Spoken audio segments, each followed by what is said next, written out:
All India इमाम association के अध्यक्ष मौलाना साजिद रशीदी जो इस वक्त हमारे साथ जुड़ चुके हैं। सर, धमकी भरे कॉल्स आपको आ रहे हैं और जो बयान आपने दिया है उसे लेकर के आपके साथ हाथापाई भी हुई है। कौन वो लोग थे सर, और ये धमकी भरा फ़ोन किसका आ रहा है? देखिए, समाजवादी पार्टी के लोग हैं।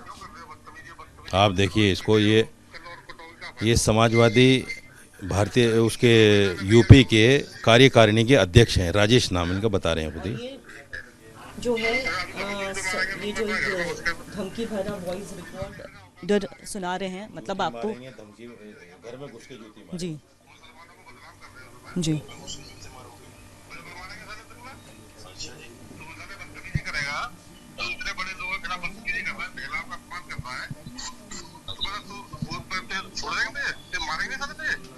कौन, क्या नाम है आपका?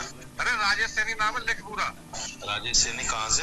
राजेश सैनी अलीगढ़ से, पूर्व प्रत्याशी मथुरा विधानसभा, पूर्व लोकसभा प्रत्याशी अलीगढ़, प्रदेश कार्यकारिणी मेंबर समाजवादी पार्टी। लिख ले, ढंग से लिख। सर, एक तरफ आपको जो कॉल्स आ रहे हैं वो धमकी भरे कॉल्स है और दूसरी तरफ सर आपके साथ हाथापाई हुई है। इस मामले को लेकर के आपने पुलिस में शिकायत भी दर्ज कराई है। कौन लोग थे सर? वो सब समाजवादी के लोग हैं। समाजवादी के लोग जिन्होंने कल मेरे साथ हाथापाई की है, उन्होंने अपनी वीडियो भी जारी की है। उन्होंने बताया कि मैं भी प्रदेश में कुछ है वो पद पे जो बता भी रहा है। ये सब समाजवादी के लोग हैं। मैं सिर्फ सवाल ये करना चाहता हूँ कि डिम्पल यादव के लिए इतना अग्रेशन दिखाना, क्योंकि वो हिंदू लेडी है। इकरा हसन के बारे में जो कुछ बोला गया योगेंद्र सिंह की तरफ से, उसके बारे में समाजवादी पार्टी के किसी आदमी ने कोई बयान नहीं दिया और ना योगेंद्र सिंह को जाके मारा, क्योंकि वो हिंदू है बोलने वाला, और जिसके लिए बोला गया वो मुसलमान है। यहाँ उसका उल्टा है, जिसके लिए बोला गया वो हिंदू है, जिसने बोला वो मुसलमान है।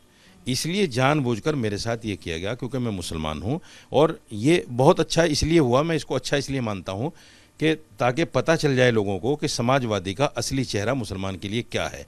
जो आज भी आंख बंद करके फेथ करते हैं अखिलेश यादव पर, उसमें उनका असली चेहरा क्या है, मुसलमान के लिए क्या प्रतिक्रिया है। अब देखिए, जिस तरह से बीजेपी की महिलाओं ने एक महिला के उसके लिए पार्लियामेंट में वो कर दिया। इकरा हसन भी तो एमपी थी, उसके लिए तो किसी महिला ने नहीं किया, कम से कम समाजवादी की महिलाएं करती थी।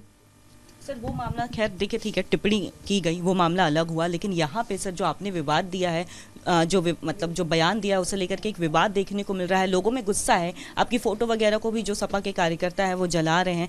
आप कह रहे हैं कि इसलिए इतना ज़्यादा इसे तूल दिया जा रहा है क्योंकि मैं एक मुसलमान हूँ।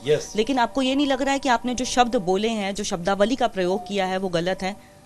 देखो, ये शब्द जो बोला गया है, मैं मानता हूँ चलो किसी को तकलीफ हो सकती है, उसका तरीका ये तो नहीं है ना कि उसके साथ मारपिटाई की जाए। जो लोग मेरे साथ मारपिटाई कर रहे हैं वो जिस समाज से आते हैं, आप अपने दिल पे हाथ रख के वो बता दे कि ऐसा शब्द क्या बोल नहीं दिया जाता का आम समाज में। इसका मतलब ये नहीं होता कि उसकी बेइज्जती करना, उसको शर्म दिलाई जाती है कि ऐसा मत करो, कपड़ा रख लो। वो सिर्फ इसलिए बोला जाता है, उसका मकसद किसी की बेइज्जती नहीं होता। आम समाज आपने प्रयोग किया है, मतलब आप बता रहे हैं कि वो ठीक है आपके हिसाब से, या आप उस बयान को लेके माफी मांगेंगे? सर, मैं बोल रहा हूँ अगर किसी को तकलीफ हो सकती है, मैं मानता हूँ तकलीफ हो सकती है, तो उसका रास्ता कानून है ना। एफआईआर हो गई मेरे खिलाफ, मैं उस पर स्पष्टीकरण दूंगा मैंने किस लिए बोला, किस लिए नहीं बोला। सवाल ये है कि समाजवादी पार्टी ने इतने बड़े मुद्दे को दबा दिया। जो मुसलमान इसको समझ लेते कि भाई अखिलेश यादव मस्जिद में बैठकर सियासी मीटिंग कर रहे हैं, मस्जिद में बैठकर सियासी मीटिंग कर रहे हैं, चाय नाश्ता कर रहे हैं, ये इतना बड़ा मुद्दा था। इस मुद्दे को दबाने के लिए मेरे बयान को हवा दे दी गई कि एक मुसलमान ने डिम्पल यादव के खिलाफ ऐसे बोल दिया। हालांकि मुद्दा बड़ा ये है कि आप मस्जिद में सियासी पार्टी क्यों कर रहे हैं। आपने बैठकर लाइनें ली हैं वो सियासी पार्टी से ज्यादा तो सर आपने जो है एक महिला पर टिप्पणी कर दी, वो भी सर वो महिला सांसद है। मैंने टिप्पणी की, एफआईआर कायम हो गई, सपा के एक नेता ने एफआईआर करा दी, बात खत्म हो गई। इसके ज़्यादा तो नहीं कुछ होना चाहिए। लेकिन क्योंकि मैं मुसलमान हूँ, बात यहीं ख़त्म नहीं होती। वो इसलिए कह रहे हैं बार बार कि हम बार बार, फिर आपने सुना भी कि घर में घुस के जूते मारेंगे। तो ये जो सारा प्रकरण है ये इसलिए कि मुसलमान हैं। मैं सिर्फ अपने मुसलमान भाइयों को ये बताना चाहता हूँ कि आप जो कहते हो कि एक पार्टी जो है हिंदू मुसलमान करती है, हिंदू मुसलमान करती है, ये क्या हिंदू मुसलमान नहीं है? तुम्हारी बहन इकरा के लिए किसी सपा के गुंडे ने किसी को जाके मारा क्या? क्यों नहीं मारा? वो भी तो एक महिला थी, वो भी तो एक सांसद थी, वो भी तो आप ही के पार्टी की थी, आपने क्यों नहीं मारा जाके?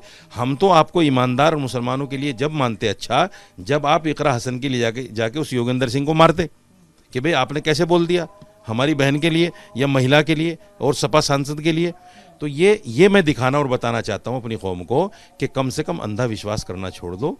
ये सब हिंदू मुसलमान की राजनीति करने वाले हैं, आपको नहीं पसंद करते ये लोग, आप जानबूझकर बिला वजह वोट उनका देकर ज़ाय कर रहे हैं, ये आपको नहीं समझते। इस पूरे मामले को लेकर के देखिए अखिलेश यादव जो है उन्होंने चुप्पी साध ली है, लेकिन वहीं दूसरी तरफ अगर हम बात करें तो सपा के कार्यकर्ता जो है वो विरोध कर रहे हैं, धमकियां भी आपको दे रहे हैं और साफ तौर पर आपके पोस्टर्स भी जला रहे हैं, फोटोज जला रहे हैं, पोस्टर लगा दे रहे हैं अलग अलग तरह से।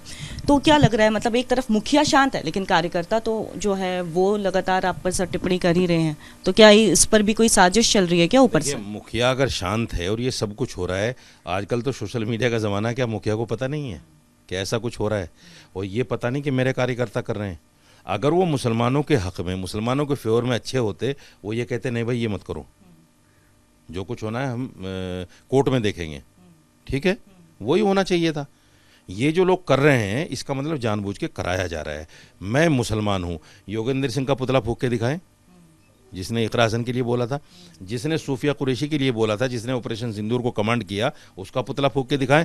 या इन समाजवादी पार्टी के लोगों को मुलायम सिंह जी का वो बयान याद करना चाहिए जिसमें एक रेपिस्ट को मुलायम सिंह ने ये कहा बच्चे हैं गलतियां हो जाती हैं। जब महिला की असमत को सामने नहीं रखा गया, जब सपा के इन गुंडों को याद नहीं आया कि मुलायम सिंह कितना घटिया बयान दे रहे हैं, हालांकि वो बेचारे चले गए दुनिया से, हमें उन पर ज़्यादा बात नहीं करनी चाहिए, लेकिन एक बयान है जो चलेगा, आखिर तक चलेगा, जब तक ये दुनिया रहेगी जब तक चलेगा। और भारतीय जनता पार्टी के लोग इसको बार बार टीवी पर भी कोड करते हैं कि लड़के हैं गलतियां हो जाती, इतना बड़ा बयान दे दिया था, लेकिन सपा के किसी कार्यकर्ता ने कोई आपत्ति नहीं जताई। मुलायम सिंह या अखिलेश यादव या जितने भी सुप्रीमो लीडर हैं, मैं फिर कहना चाहता हूँ, देखिए मुसलमान को ये समझना पड़ेगा कि आज मुझे जो मेरे साथ जो हुआ, ये मुझे मुसलमान होने की सज़ा मिली है। आप इसको समझो, आज नहीं समझोगे कल समझोगे। सपा जो है मुसलमानों के साथ मंच साझा नहीं कर रही है, मुसलमानों के महल्ले में वोट मांगने नहीं जा रही है, फिर कहाँ की मुसलमान की पार्टी है, कहाँ की हमारे फेवर की पार्टी है? क्या ये चीज़ें मुसलमानों को नहीं समझना चाहिए? सियासत हो रही है मुसलमान के नाम पर, वोट लिया जा रहा है, वोट बैंक बनाया जा रहा है मुसलमान को, लेकिन मुसलमान को समझा नहीं जा रहा है कुछ भी। इसलिए मैं कहता हूँ ठीक है, आप बुराई करो, भलाई करो, कुछ भी करो, लेकिन इतनी सियासी समझ होनी चाहिए कि कौन हमारे साथ खड़ा है, कौन नहीं खड़ा है। पर ये भी आरोप लग रहे हैं सर कि आप जो है बीजेपी के एजेंट हैं, कई सारी आपकी तस्वीरें जो है वो भी वायरल हो रही है। ये आखिरी सवाल, वो किसके एजेंट हैं जिन्होंने आके मारा है? वो किसके एजेंट हैं? और अगर मैं बीजेपी को सपोर्ट करता हूं तो क्या ये गैर संवैधानिक है? अगर मैं नरेंद्र मोदी को लाइक करता हूं तो क्या ये गैर संवैधानिक है? ये मेरा अपना मत है, संविधान ने मुझे अधिकार दिया है कि मैं अपना वोट किसको दूं। मैं आप लोगों से तो नहीं कह रहा हूं कि आप बीजेपी को वोट दे दो, लेकिन इस प्रकरण के बाद भी अगर आप समाजवादी पार्टी को वोट दोगे तो मैं तो नहीं समझता कि आप लोगों के अंदर सियासी समझबूझ है। बिल्कुल, जब खुले तौर पर मुसलमानों की बेइज्जत कर रहे हैं, मुसलमानों को मार रहे हैं सपा के लीडर, और बेइज्जती इकरा हसन की हो रही है तो नहीं बोल रहे हैं, तो ये सारी चीज़ें सोचनी चाहिए, समझनी चाहिए। तो मौलाना साजिद रशीदी जी को आप सुन रहे थे, साफ तौर पर इस पूरे विवाद को लेकर के इनका कहना है कि जो सपा है वो सिर्फ और सिर्फ वोट बैंक की राजनीति कर रही है और चूंकि ये मुसलमान है इसलिए इनका विरोध किया जा रहा है। विजय आकाश के साथ कोमल बहल, रिपब्लिक भारत।